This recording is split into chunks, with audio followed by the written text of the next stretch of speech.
지난 9월 15일 ADD가 발표한 한국의 여러 전략무기 공개로 주변국인 중국, 일본이 긴장하고 있습니다. 이번 SLBM 공개 발사 테스트를 진행하면서 각종 기밀을 일시에 풀어버렸기 때문인데요. 여기에는 그동안 루머로만 돌던 무기체계와 아직 자세한 재현이 공개되지 않은 말 그대로 비밀에 쌓였던 무기들을 대거 공개해버렸습니다. 이 때문에 한국의 국방력 순위가 단숨에 한 단계 올라갈 정도라고 해도 과언이 아닌데요. 이날 공개된 무기체계들은 초음속 대한미사일, 공대지 미사일, 고위력 탄도미사일, 고체 추진 발사체입니다. 뿐만 아니라 극초음속 무기와 같은 전쟁의 판도를 뒤엎을 전략무기와 그에 준하는 다른 무기 역시 순조롭게 개발되고 있다는 사실을 공식적으로 밝혔습니다. 이로 인해 동북아는 한마디로 난리가 났습니다. 한국이 개발한다던 무기들이 말로만 개발되고 있는 것이 아니라 이미 대부분 완성됐다는 사실이 드러난 것이기 때문입니다. 15일 밝힌 무기 중 하나만 제대로 개발돼도 난리가 나도 이상하지 않은 무기체계인데 그것도 이를 동시에 여럿이나 발표를 해버리니 주변국인 중국과 일본은 말 그대로 혼란의 도가니였습니다. 한편 일본 언론은 한국의 무기 개발 성공 소식으로 도배됐고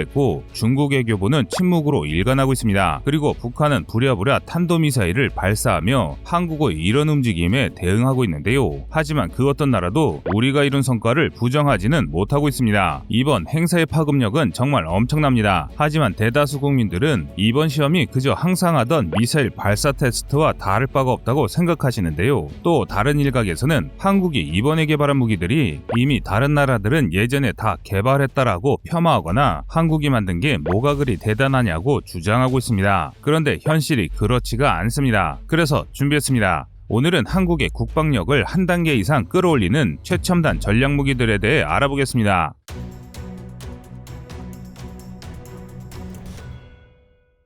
지난 4월 신인 국방과학연구소장 취임 이후 ADD는 여러 언론을 통해 올 하반기 엄청난 것을 보여주겠다고 자신했습니다. 그리고 자신했던 대로 가히 파격이란 말이 어울릴 정도의 엄청난 이벤트를 열었습니다. 행사의 하이라이트로 공개된 SLBM 발사 장면에 많은 국민들이 감격했는데요. 하지만 진짜는 SLBM 발사 성공이 아니었습니다. 군 전문가들은 이번 SLBM 공개 발사는 이미 성공한 시험을 다시 한번 공개한 것뿐이며 오히려 SLBM 발사와 함께 공개된 것이야말로 더 엄청난 것들이라 말하고 있습니다. 바로 진짜는 따로 있다는 것이죠. 지난 9월 15일 ADD가 공개한 무기는 SLBM을 제외하고도 무려 4가지나 됩니다. 무기들의 상세한 성능을 보면 4가지의 무기가 공개된 것이 그냥 우연이 아닌 것을 알 수 있는데요. ADD는 이번에 육군이 쓸 고위력 탄도미사일, 해군이 쓸 초음속 대한미사일, 공군이 쓸 공대지 미사일과 인류 최강의 전략무기인 ICBM에 발휘되어줄 고체 추진 로켓을 공개했습니다. 이렇게 한국가가 전략자성급 무기들을 공개하는 의미는 큽니다. 이는 대한민국이 자주강군으로 나아간다는 선언이라고 할 수 있습니다.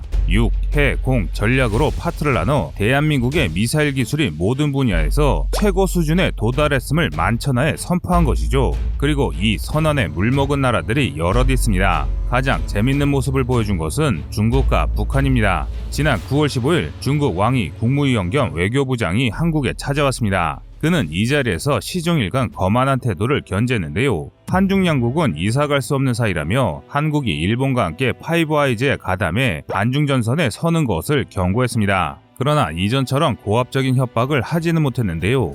왕이가 방한 당일에 소식을 접한 것들이 하나하나 모두 충격적이고 엄청난 것이었기 때문입니다. 왕이가 방한하던 15일 국내에서 한반도와 관련된 빅뉴스가 쏟아졌습니다. 먼저 미 태평양 함대가 한국의 경항모와의 연합작전은 효과적인 대중억지력이 될 것이라 분석한 사실이 공개됐습니다. 뿐만 아니라 미 인도태평양 사령관이 직접 북한의 위협이 계속 증가하면 사드를 추가 배치하겠다고 선언했는데요. 최근 미국과 극한의 갈등을 빚던 중국으로서는 두 소식 모두 굉장히 불쾌하고 동시에 그 이상으로 두려웠을 것입니다. 그런데 이게 다가 아니었습니다. 오후가 되자 북한이 탄도미사일을 발사했고 우리가 SLBM의 공개 테스트와 각종 무기 테스트를 진행했습니다. 이는 남북에 대한 영향력을 강화하면서 한반도를 중국의 속방으로 삼고자 했던 중국으로서는 굉장히 당황스러운 상황입니다. 남북의 미사일 전력이 강화될수록 중국이 두 국가에 끼칠 수 있는 영향력이 감소하기 때문인데요.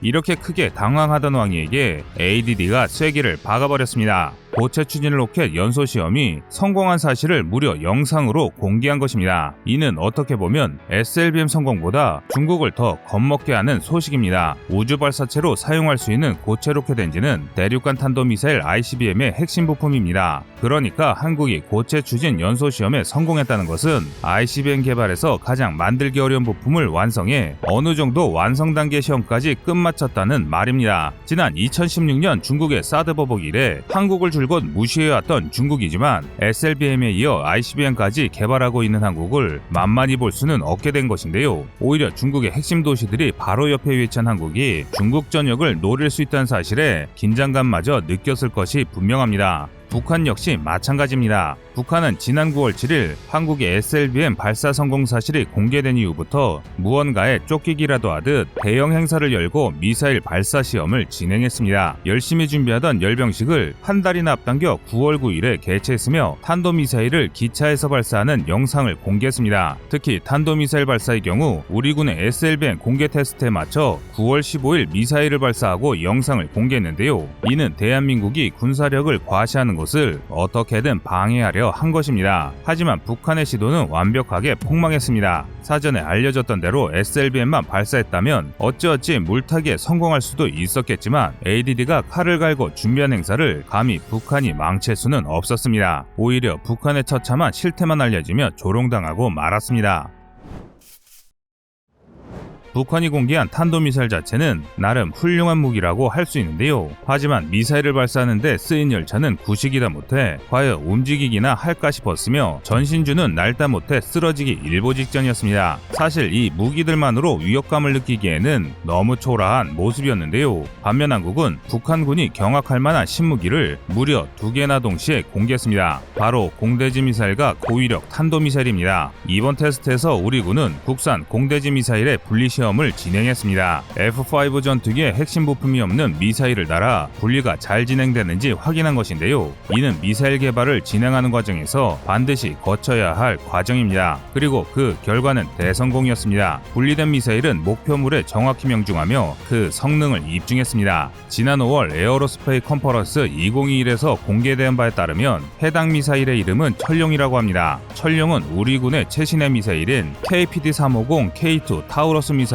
탄두가 작으면서도 위력과 정확도는 동등한 능력을 가지고 있는데요. 120대가 배치될 예정인 KF-21 보라매와 근접항공지원 캐스, 전장항공차단 BAI 등에 투입될 FA-50 60대 핵심 공대지 무장이 될 것입니다. 예정대로라면 2026년부터 2028년까지 초도 양산될 40기의 KF 블록1부터 천룡 미사일을 장비할 수 있을 것으로 보이는데요. 500km 이상 떨어진 적지휘부를 1m 내외의 오차로 명중시킬 수 있고 지하 벙커를 파괴할 수 있으며 뿐만 아니라 서해오도에 인접한 북한의 해안포나 북한 각지의 갱도진지 역시 무력화할 수 있게 될 것입니다. 함께 공개된 고위력 탄도미사일은 더 대단합니다. 우리 군은 이미 천무다연장 로켓을 통해 발사할 수 있는 한국형 전술지대지 미사일 KT즘을 보유하고 있습니다. 하지만 이 정도로는 북한의 최중요 시설을 돌파하기에는 아무래도 무리가 따랐는데요. 그래서 만들어진 것이 2톤 이상의 탄두를 장착해 전술핵과 동일한 관통력을 갖는 현무-퍼 미사일입니다. 하지만 ADD 연구진들이 보기에 이 정도로는 북한을 완전히 제압할 수 없다고 판단했던 것 같습니다. 이번에 공개된 고위력 탄도미사일은 탄두 중량 2톤의 현무포보다 더 무거운 탄두를 사용했는데요. 지난 9월 1일 발표된 국방중기계의 2022-2026에서 언급했던 탄도미사일이 바로 이 미사일로 추정됩니다. 중기계획에 따르면 고위력 탄도미사일은 향후 5년 이내에 실전 배치가 이뤄질 예정입니다. 이렇게 되면 2026년 이후로 북한은 한국에 감히 그 어떤 도발도 할 수 없게 될 것입니다. 분노한 한국이 고위력 탄도미사일을 사용해 평양 지휘부를 쓸어버리겠다고 할 수 있을 테니 말입니다.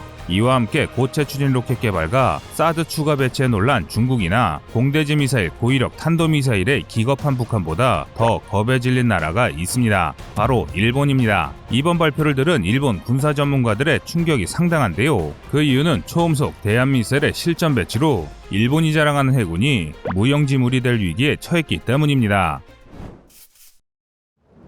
일본의 국방력은 상당히 강합니다. 그러나 단일 국가로 세계 3위 수준인 국가 경제 규모에 비한다면 다소 약한 편입니다. 특히 일본 육상자위대 전력은 우리 육군에 비해 상당히 열세입니다. 병력 수도 장비의 질도 모두 떨어지는데요. 그러나 일본인들은 지금까지 한국의 공격을 전혀 걱정하지 않았습니다. 일본 우익 인사들을 중심으로 한국 일본을 공격할 수도 있다는 주장을 하는 이들이 있었지만 대다수 일본인들에게 한국의 군사적 위협은 그저 한 번 웃고 떠들 가십거리에 불과했는데요. 그들이 그렇게 생각할 수 있었던 것이 세계 최고 수준의 전력을 가진 해상자위대를 믿고 있었기 때문입니다. 해상자위대는 열도국가인 일본의 자존심이라 할 만한 집단입니다. 지난 중국이 지난 10년간 수백조를 투자해 해군력을 확장하기 전까지 아시아 최강의 해군으로 인정받았던 것이 바로 일본의 해상자위대입니다. 이즈모급 경항공모함 2척, 휴가급 헬기모함 2척, 마야급 이지스함 2척을 중심으로 아사히급 모가미급 호위함 등 최첨단 군함 수십 척이나 가지고 있습니다.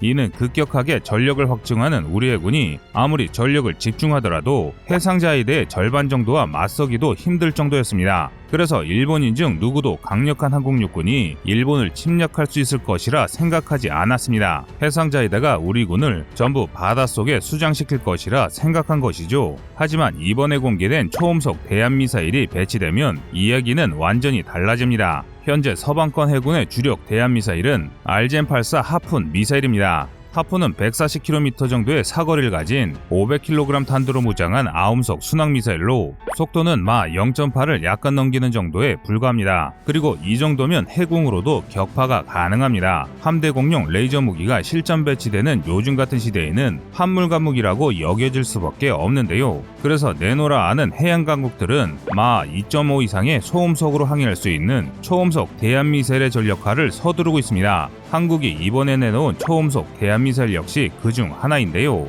전장 6m, 직경 533mm 정도이며 무게는 1.5톤으로 예상됩니다. 이는 인도군이 사용하는 브라모스-M 초음속 미사일과 유사한 스펙인데요. 브라모스-M은 러시아의 야온투 초음속 대한미사일을 라이선스 생산한 인도의 브라모스 미사일을 소형화한 인도군의 주력 미사일입니다. 브라모스-M은 마 2.5에서 4 정도의 속도로 비행할 수 있으며 사거리는 하푼의 2배가 넘습니다. 따라서 우리 군이 이번에 개발에 성공한 초음속 대한미사일 역시 브라모스-M과 비슷한 스펙일 것으로 예상됩니다. 그리고 아직 일본은 초음속 대한미사일을 효과적으로 제압할 방공무기가 거의 없습니다. 2021년을 기준으로 이는 그 대단한 미국조차도 마찬가지입니다. 물론 요격할 방법이 아예 없는 것은 아닙니다. 초음속 미사일을 요격할 수 있는 미사일이나 레이저 무기가 이미 존재하는데요. 하지만 초음속, 극초음속 무기를 요격할 수 있는 요격 미사일은 너무 비쌉니다. 반면 레이저 무기는 발사 비용이 저렴하나 너무 많은 출력을 사용하기 때문에 함정에 충분한 수량을 배치하기 어렵습니다. 이는 수십 척의 최신형 군함을 가진 해상자위대도 마찬가지인데요. 이런 이유들 때문에 만약 한국이 초음속 순항 미사일을 대량 생산한다면 일본으로서는 한국 해군이 일본 함대를 전멸시키고 일본의 한국의 상륙부대를 상륙시키는 최악의 상황을 겪게 될 수도 있는 것이죠. 그리고 이런 염려를 하는 일본인들이라면 최근 독도급 입원한 마라도함의 첫 임무가 국군의 날을 기념해 상륙작전을 재현하는 것으로 정했다는 이야기에 겁을 잔뜩 집어먹고 있을 것입니다. 지금까지 ADD가 공개한 엄청난 무기들에 대해 알아봤는데요. 이번에 공개된 무기들로 동북아 주변국들은 패닉 상태에 빠졌습니다. 그만큼 한국의 성과가 정말 대단하고 자랑스러운 것들이기 때문입니다. 그리고 이 모든 것은 갑자기 얻어진 성과가 아닙니다. 체계 개발에만 5년, 10년이 걸리는 무기 개발을 몇 개나 동시에 성공시킨 우리 대한민국 연구진의 피와 땀이 배어있는 노력의 결실입니다. 이제 한국이 그토록 꿈꾸던 자주국방이 정말 머지 않은 것 같습니다. 여러분의 생각은 어떠신가요? 시청자님의 현명한 의견을 댓글로 남겨주시기 바랍니다. 여러분들의 좋은 의견이 좋은 영상을 만드는데 많은 힘이 됩니다. 이상 꺼리튜브였습니다.